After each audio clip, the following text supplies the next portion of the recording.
course, as most of you guys know by now, Cade Cunningham and Jalen Green were the top 2 picks of the 2021 NBA draft. With that in mind, there's been a ton of discussions lately on who's the better basketball player, and well, the Summer League has given us a glimpse. However, what if I told you that there was actually a crucial game back in 2019 in which Jalen Green exposed Cade Cunningham and sent him home? Let's talk about it right now.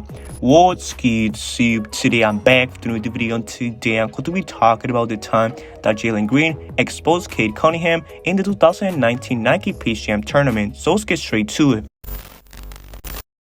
In order to know the full background story of this game, we have to go all the way back to the summer of 2019, where a 17-year-old Jalen Green was making a name for himself in the basketball world. At this time, he was a 5-star recruit and the #1 shooting guard in his class. He had just wrapped up an unbelievable junior season in which he averaged 30 points, 8 rebounds, and 4 assists per game, which is absolutely insane.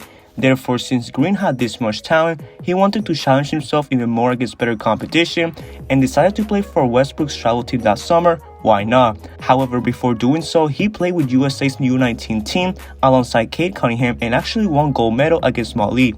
From hitting tough 3-pointers to dominating his opponents in the paint, Green just couldn't be stopped. On the other hand, Cade was also really good with the U19 squad as he averaged 12 points, 5 rebounds, 5 assists, and almost 2 steals per contest on high efficiency.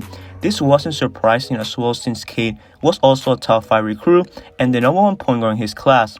Moving forward, he decided to play for the Texas Titans travel team that summer, and well, here's where things get spicy. Of course, since both the Texas Titans and Why Not were the top level travel teams, they were eligible for the biggest AAU tournament in the entire world, the Nike EYBL tournament. Here's where most NBA players like LeBron James, Carmelo Anthony, and Kevin Durant show up to watch high schoolers play. And while Green and Cunningham were ready to go all out. In 5 games at the Peach Jam tournament thus far, Cade was averaging 24.4 points per game on an absurd 74% from the field, which is insane. As a strong physical force with smooth offensive moves and patience around the basket, Cade just scored at will all summer long and was unstoppable. On the other hand, Green also couldn't be stopped as he was averaging damn near 20 points per game on high efficiency. It's safe to say, Green and Cade were freaks of nature, and it showed in this tournament. With that in mind, both the Titans and Why Not were undefeated thus far, and both made the playoffs as high seeds. In the first round, the Titans were able to beat the PCA Cardinals by 9 points, thanks to a great performance by Cade Cunningham, and of course, advanced to the quarterfinals.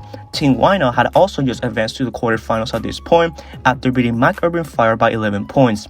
With this in mind, the quarterfinals were set to go the next day between Cade's Titans and Green's Why Not squads, and things got exciting. Early on, the atmosphere of this game was insane as both teams were trash talking after each bucket and overall playing good basketball. Cade was doing a good job early on rebounding, going to the basket, and settling his teammates up with good passes. His teammate Rondo Walker was going off this game and couldn't be stopped due to Cade's great playmaking. Greg Brown was also very dominant on the court this game with his length as he was getting tons of blocks and dunks in the paint. Meanwhile, Green was a little cold early on and was still getting into rhythm, with Devin Askew and Amari Burnett carrying the team. Their solid-looking jumpers really helped keep the game close for Why Not, as the Titans were on fire. However, here's where things get officially spicy between Cade Cunningham and Jalen Green. After Green started to make a couple of buckets, Cade Cunningham actually demanded to guard him from this point on, as he was confident enough that Green wouldn't score over him at all. However, that didn't age well.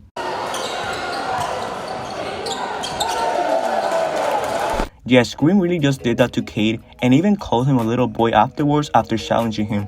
A couple of plays later, Green blew by Cade once again and got an easy bucket in the paint. So yeah, things weren't looking too good for Cade. And now it was a 3-point game with 57.9 seconds left. After the timeout, Cade crossed the timeline and gave it to the hot hand Walker, who then jabbed and drove right to the basket for a tough bucket. Now it was a 1-point game and the intensity was starting to pick up more. Askew crossed the timeline knowing the back and forth between Green and Cade. He just gave the ball to Green so he can go to work. Knowing that Cade was guarding him here, Green was looking to destroy him and score, and well, this happened.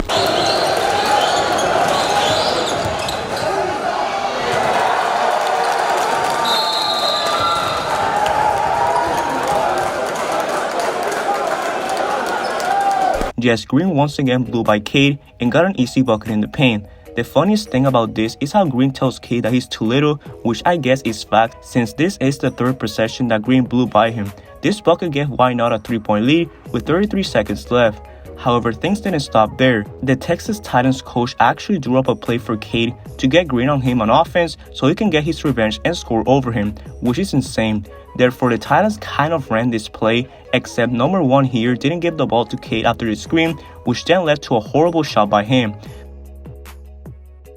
Then, after the miss, Green got the rebound and Cade tried to steal the ball from him, but fouled him instead. Green kept talking his trash and even stared at Cade afterwards, which is hilarious. Anyways, Green ended up making both of his free throws, which helped Why Not get a 5-point win to advance to the semifinals. Green ended up having 17 points, 6 rebounds, and 6 assists on 42% from the field. On the other hand, even though Cade had 10 assists and 11 rebounds, he only had 6 points on 25% from the field, while also having 3 turnovers. Moving forward, Why Not was able to reach the finals after beating Boo Williams by 3 points, as Green had 27 points in this game on 69% from the field. However, Why Not ended up losing the championship game against Moke and Elliott, as even though Green had 27 points, he had 7 costly turnovers. And that's pretty much the story. Green absolutely dominated Cade this game, and we'll see if he can do that in the NBA level. Green still talks trash to Cade until this day, by the way, as before the NBA draft, Green said that he's the best player in this draft, and that he will win Rookie of the Year over Cade. We'll see what happens though, and I'm just excited to see what both of these players can do in the NBA level. And that concludes the video. What do you guys think of this story? Do you think Green is better than Cade, or do you think Cade is better than Green? Let me know your thoughts down in the comment section below. Make sure you guys like this video if you enjoyed it, subscribe for more basketball content, and turn on post notifications to get notified of my official videos. I'll pronounce a great day. Peace out.